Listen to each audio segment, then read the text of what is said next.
Most people are waiting for their life to change so they can feel gratitude, to feel abundance, to feel whole. You know, that's the old model of cause and effect, you know. So if you're living with emptiness, you're living with lack, you're living with pain, most people have been conditioned that something out there has to take away this emptiness or feeling inside of them. But if you believe that you're creating your life and you're living by lack, well, lack isn't going to create abundance, right? So then it makes sense then that you don't really actually create wealth, you generate wealth, you generate abundance. So the moment you start teaching your body emotionally what that future is going to feel like before it's made manifest, well, your body, as the unconscious mind, believes it's living in that future in the present moment. Now, it's a scientific fact that it's the environment that signals the gene. The end product from an experience in the environment is an emotion.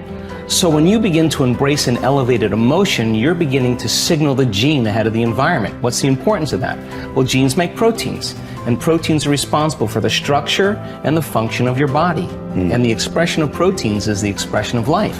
So by you creating an elevated emotion and teaching your body what that future will feel like before it's made manifest, your body's starting to live in that future reality in the present moment. Now here's the key. If you were able to become familiar with gratitude, become familiar with wholeness, become familiar with abundance, become familiar with freedom, and you're able to generate those chemicals every single day, more than likely you would be walking around feeling like your future has already happened, and you would no longer be looking for it to happen. You would already feel like it has happened. Now, what is the importance of that? Well, you're literally becoming somebody else. So you're leaving your lack, you're leaving your guilt, you're leaving your emptiness behind. Your personality, literally, Ed, is made up of how you think, how you act, and how you feel. And how you think, how you act, and how you feel is your personality, and your personality is intimately connected to your personal reality, your life. So then if you want to change your life, your personal reality, you got to change your personality. And here we go again. You got to start becoming conscious of your unconscious thoughts. You got to start noticing how you act, how you speak. You got to pay attention to how you're feeling. Some people would live in guilt their whole entire life and don't even know it's guilt because at least it feels like them.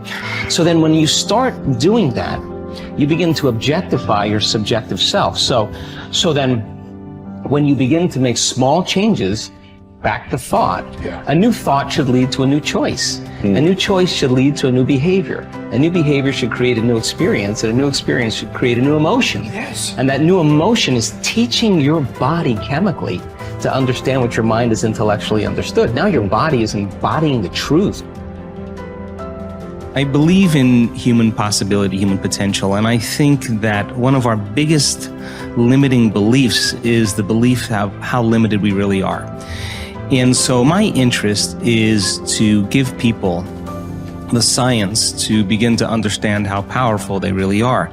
And I think that science really is the language that does that really well. And the new sciences like quantum physics and neuroplasticity, neuroscience, neuroendocrinology, psychoneuroimmunology, the mind-body connection, epigenetics, all of those sciences point the finger at possibilities. So I want to create a language for people from a philosophical or theoretical standpoint for them to begin to understand what's possible.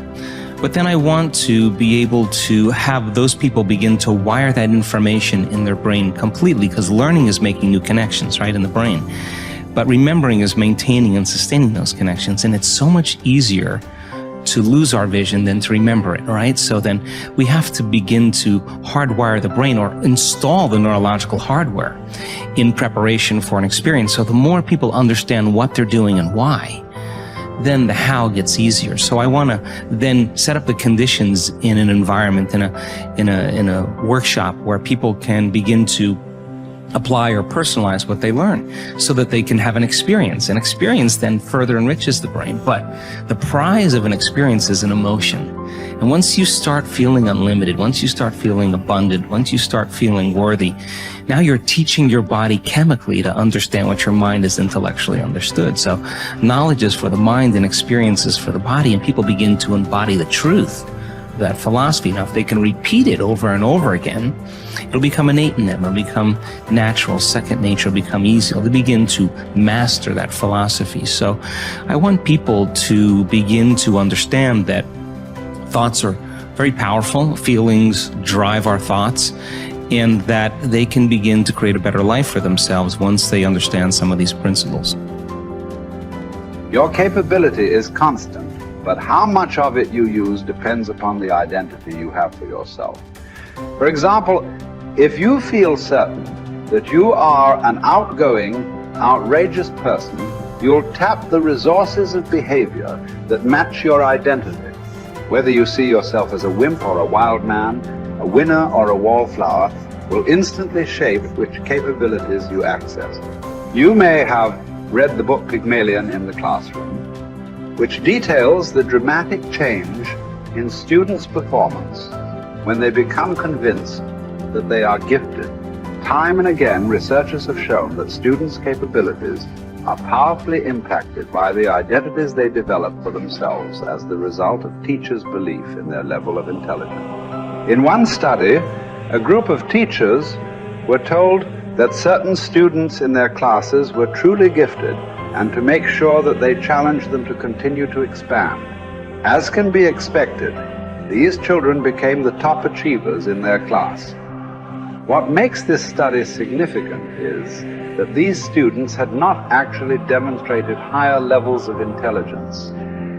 And in fact, some had previously been labeled poor students. Yet it was their sense of certainty that they were superior, which had been instilled by a teacher's false belief, that triggered their success. The impact of this principle is not limited to students. The kind of person other people perceive you to be controls their responses to you. Often this has nothing to do with your true character. For example, if a person sees you as a crook, even if you're an honest person and do good things, this person will search for the sinister motive behind your acts.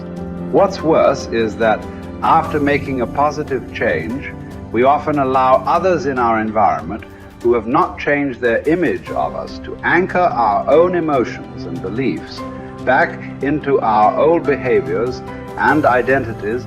We all need to remember that we have tremendous power to influence the identities of those we care about most. The best effect of fine persons is felt after we have left their presence.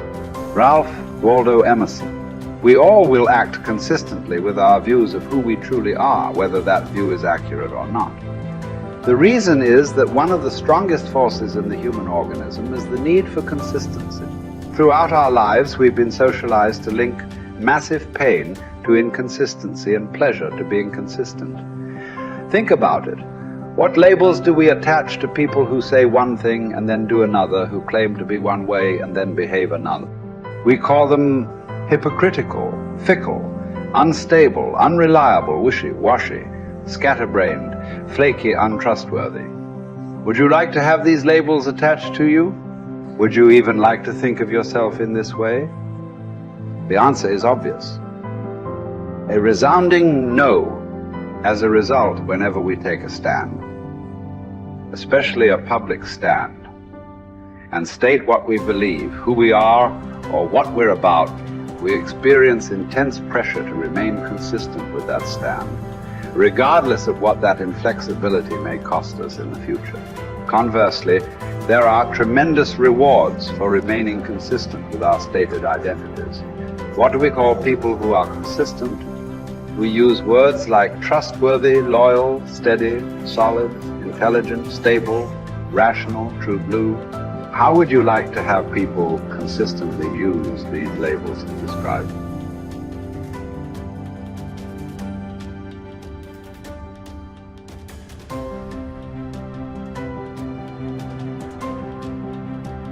Becomes irrevocably tied to your ability to avoid pain and gain pleasure. Life is a game we are all bound to lose. The man who looks for the morrow without worrying over it knows a peaceful independence and a happiness beyond all others. Whoever has said, "I have lived," receives a windfall every day he gets up in the morning. Confronting the worst case scenario saps it of much of its anxiety, inducing power. Happiness reached via positive thinking can be fleeting and brittle. Negative visualization generates a vastly more dependable calm. It is a ridiculous thing for a man not to fly from his own badness, which is indeed possible, but to fly from other men's badness, which is impossible. Hour by hour resolve firmly to do what comes to hand with dignity and with humanity, independence, and justice. Allow your mind freedom from all other considerations. This you can do if you will approach each action as though it were your last, dismissing the desire to create an impression, the admiration of self, the discontent with your lot. See how little man needs to master for his days to flow on in quietness and piety. He has but to observe these few counsels, and the gods will ask nothing more. When force of circumstance upsets your equanimity, lose no time in recovering your self-control, and do not remain out of tune longer than you can help. Habitual recurrence to the harmony will increase your mastery of it. If you apply yourself to study, you will avoid all boredom with life. You will not long for night because you are sick of daylight. You will be neither a burden to yourself nor useless to others. You will attract many to become your friends, and the finest people will flock about you. Life is neither a glorious highlight reel nor a monstrous tragedy. Every day is a good day to live and a good day to die. Every day is also an apt time to learn and express joy and love for the entire natural world. Each day is an apt time to make contact with other people and express empathy for the entire world. Each day is perfect to accept with indifference all aspects of being. Perhaps struggle is all we have because the God of history is an atheist and nothing about his world is meant to be. So you must wake up every morning knowing that no promise is unbreakable, least of all the promises of waking up at all. This is not despair. These are the preferences of universe itself. Verbs over nouns, actions over states, struggle over hope. And here are two of the most immediately useful thoughts you will dip into. First, that things cannot touch the mind. They are external and inert. Anxieties can only come from your internal judgment. Second, that all these things you see will change almost as you look at them, and then will be no more. Constantly bring to mind all that you yourself have already seen change. The universe is changed. Life is judgment. Each of us is impermanent wave of energy folded into the infinite cosmic order. Acknowledgement of the fundamental impermanence of ourselves unchains us from the strictures of living a terrestrial life stuck like a needle, vacillating between the magnetic pull of endless desire and the terror of death. Once we achieve freedom from any craving and all desires, and we are relieved of all titanic fears, we release ourselves from living in perpetual distress. Once we rid ourselves from any impulse to exist, we discover our true place in the universal order. The composition of our life filament is exactly right when we accept the notion of living and dying with equal stoicism. You have the power to strip away many superfluous troubles located wholly in your judgment, and to possess a large room for yourself embracing in thought the whole cosmos, to consider everlasting time, to think of the rapid change in the parts of each thing, of how short it is from birth until dissolution, and how the void before birth and that after dissolution are equally